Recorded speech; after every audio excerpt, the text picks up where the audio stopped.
दोस्तों नमस्ते। बचपन में खरगोश और कछुए की कहानी तो आपने सुनी होगी। खरगोश और कछुए में एक स्पर्धा लग जाती है और उसमें से कौन पहुंचेगा इसकी वो कहानी है। और फिर कछुआ अपनी धीरे धीरे धीमे धीमे चलते हुए निकल जाता है और खरगोश सो जाता है रास्ते में और कछुआ उस इसको जीत लेता है। तो वही कहानी दुर्भाग्य से कछुए की जगह हमारी व्यवस्था है, हमारा कानून है, जो धीमे धीमे धीमे चलता रहता है। वो गाना है ना, धीमे धीमे धीमे, उसी तरह हमारा कानून और हमारी व्यवस्था भी धीमे धीमे चलती रहती है। और इसी व्यवस्था के मंद गति के कारण बहुत सारे मामले बहुत ही धीमी गति से आगे चलते हैं। ठीक ऐसे ही एक मामला सामने आया जो बार बार सामने आता है और उस पर बार बार अलग अलग तरह की बहस छिड़ जाती है। जब मामला सामने आता है तो फिर से एक बार उसके ऊपर बोलने के लिए आना पड़ता है।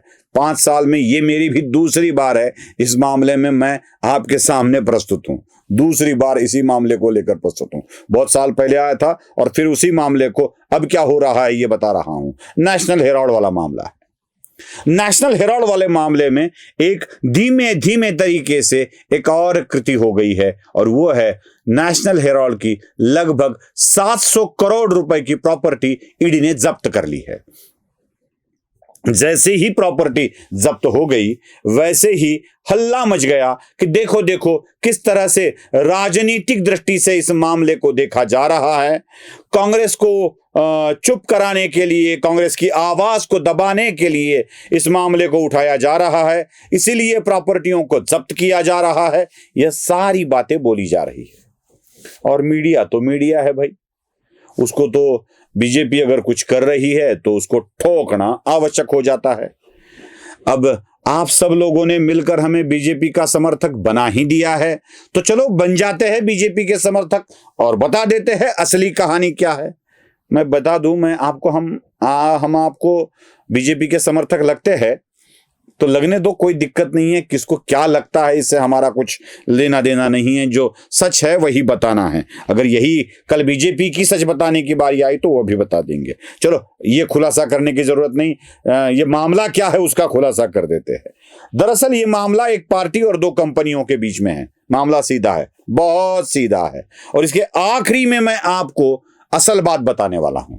मामला बस 2 कंपनियां और एक पार्टी के बीच का है। एक पार्टी है ऑल इंडिया कांग्रेस कमेटी, जिसे अखिल भारतीय राष्ट्रीय कांग्रेस कहा जाता है। यह मामला 2 कंपनियों का है। एक कंपनी का नाम है AJL मतलब एसोसिएटेड जनरल्स लिमिटेड और दूसरी कंपनी है YI मतलब young India. AJL, young India और कांग्रेस पार्टी, इन तीनों संस्थाओं के बीच का यह मामला है और यह मामला चलता है 2008 से। 2008 में कांग्रेस का जो मुखपत्र है जिसे AJL कंपनी चलाती थी, एसोसिएटेड जनरल्स लिमिटेड, वह उसका छापा जाना बंद हो गया। बहुत सारे न्यूज़पेपर बंद हो गए तो ये भी बेचारा बंद हो गया। न्यूज़पेपर चलाना कोई आसान बात नहीं है।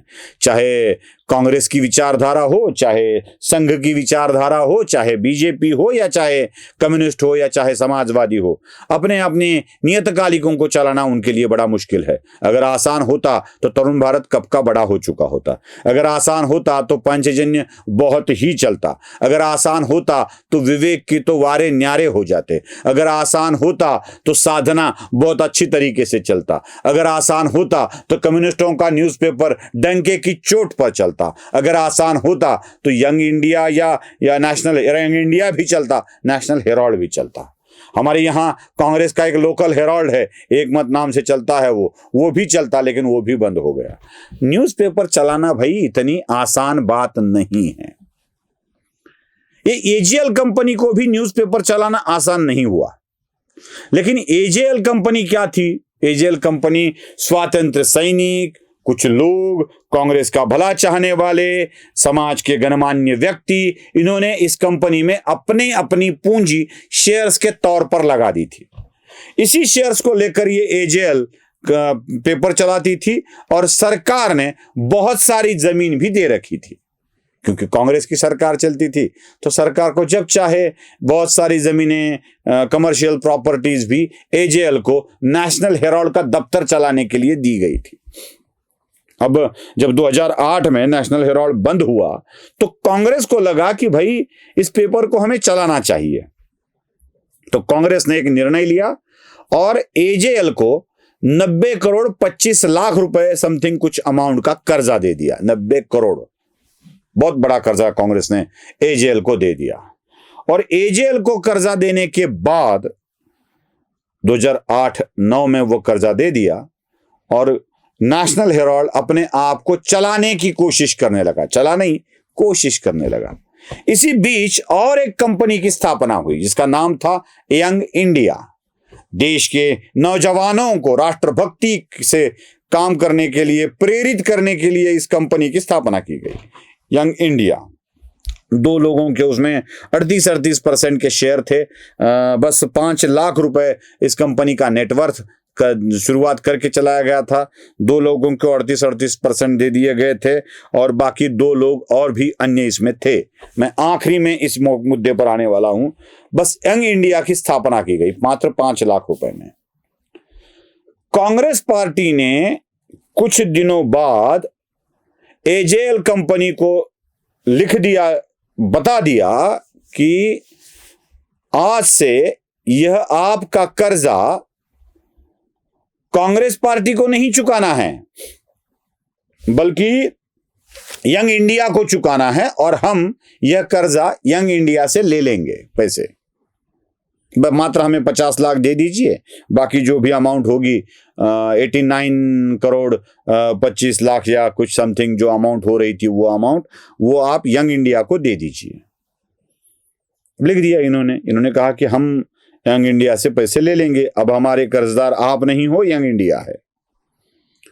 तो यंग इंडिया ने यह बता दिया कि जो भी कुछ आप हमें कर्जा आप हमसे ले रखा है, मतलब यंग इंडिया से ले रखा है, अभी ये कर्जा तो यंग इंडिया का हो गया ना, तो उन्होंने लिख दिया कि इस कर्जे का जो भुगतान होगा वो कैश में करना आपको मुश्किल है, वैसे पैसे भी आपके पास नहीं है, तो आप एक काम कीजिए, एजेएल कंपनी के सारे शेयर्स हमारे नाम कर दीजिए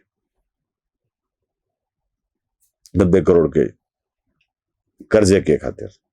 तो एजेएल के लिए तो ये सौदा ऐसा कुछ नहीं था। इन्होंने एजेएल ने सारी की सारे शेयर्स निकाले और यंग इंडिया के नाम कर दिए। तब तक क्या हुआ कि कांग्रेस ने, ये कहानी बताते हैं सुब्रमण्यम स्वामी, इसकी असली वही बताएंगे कि सच में ऐसा हुआ है या नहीं। कांग्रेस ने ये कर्जा ही राइट ऑफ कर दिया। कांग्रेस हमेशा बोलती है ना, इसका कर्जा राइट ऑफ कर दिया, उसका कर्जा राइट ऑफ कर दिया। कांग्रेस ने अपना ही कर्जा जो दिया था एजेएल को और फिर बताया था यंग इंडिया को, उसको राइट ऑफ कर दिया और बड़े आसान तरीके से एजेएल के सारे शेयर्स यंग इंडिया के पास आते ही यंग इंडिया नेशनल हेराल्ड के सारे प्रॉपर्टी के मालिक बन गई, क्योंकि शेयर्स और कंपनी तो ट्रांसफर हो गई थी। अब असल कहानी क्या है? कर्जा दिया था 90 करोड़ का, लेकिन नेशनल हेराल्ड की प्रॉपर्टी थी 2000 करोड़ की, जो अलग अलग तरीके से जमा हुई थी 2000 करोड़ की। तो 2000 करोड़ की प्रॉपर्टी जो शेयर्स होल्डर की होनी थी वो ऑटोमेटिकली एजेएल की तरफ से यंग इंडिया की तरफ चली गई। अब आप मुझे कहेंगे कि क्या कुलकर्णी अनाप शनाप बातें बताते रहते हो, कितना समय गंवा दिया। भाई मेरे भी तो व्यू टाइम्स बढ़ना चाहिए ना। अब खत्म कहानी करते करते एक बात मैं आपको बता देता हूं, किसने किसको कर्जा दिया, किसने किसका कर्जा माफ किया और क्यों किया, ये सारी बातें आपके समझ में आ जाएगी। अब आखिरी मिनट है जो आपको बड़े ध्यान से सुनना है।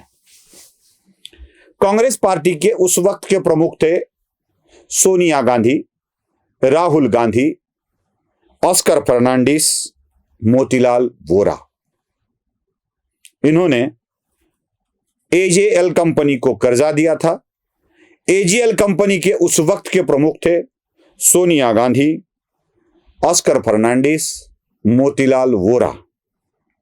फिर यंग इंडिया की स्थापना की गई और यह एजेएल को बताया गया कि आप आपका कर्जा यंग इंडिया को दे दो। तो यंग इंडिया के उस वक्त के पार्टनर थे सोनिया गांधी, राहुल गांधी, ऑस्कर, मोतीलाल वोरा। मतलब सोनिया गांधी, राहुल गांधी, ऑस्कर फर्नांडिस, मोतीलाल वोरा ने कर्जा दिया सोनिया गांधी, राहुल गांधी, ऑस्कर फर्नांडिस, मोतीलाल वोरा को। सोनिया गांधी, ऑस्कर फर्नांडिस, मोतीलाल वोरा, राहुल गांधी ने यह इन्हीं को बता दिया कि अब आपका कर्जा इसको नहीं, आप इनको दे दोगे। जिनको देने के लिए बताया गया वही थे गांधी, वोरा, फर्नांडिस। गांधी, वोरा, फर्नांडिस ने गांधी, वोरा, फर्नांडिस को कर्जा दिया। गांधी, वोरा, फर्नांडिस ने यह बताया कि अब आपका कर्जा इस वाले गांधी, वोरा, फर्नांडिस को नहीं, उस वाले गांधी, वोरा, फर्नांडिस को दोगे। तो यहां जो शेयर्स होल्डर की कंपनी थी वो अपने आप 4 लोगों के हाथ में आ गई और गांधी, वोरा, फर्नांडिस ने गांधी, वोरा, फर्नांडिस को दिया कर्जा, राइट ऑफ कर लिया। मतलब पैसा कांग्रेस का दिया अपनी ही एक कंपनी को, ट्रांसफर कर दिया कर्जा दूसरी कंपनी को, कंपनी ही ट्रांसफर कर दी और शेयर होल्डर की पूरी प्रॉपर्टी ऐसा कर लिया। ये वाला मामला है नेशनल हेराल्ड का। अब इसमें से सिर्फ 700 करोड़ की प्रॉपर्टी जब्त कर ली है भाई। तो इसमें इतना आग लगने की क्या जरूरत है? आपको लगता है यह मामला राजनीतिक है? अगर नहीं लगता है तो बता दो कमेंट में, लगता है तो भी बता दो कमेंट में और बोल दो हमें ये बीजेपी की तरफ से ही गाता है। कोई दिक्कत नहीं है। नमस्ते।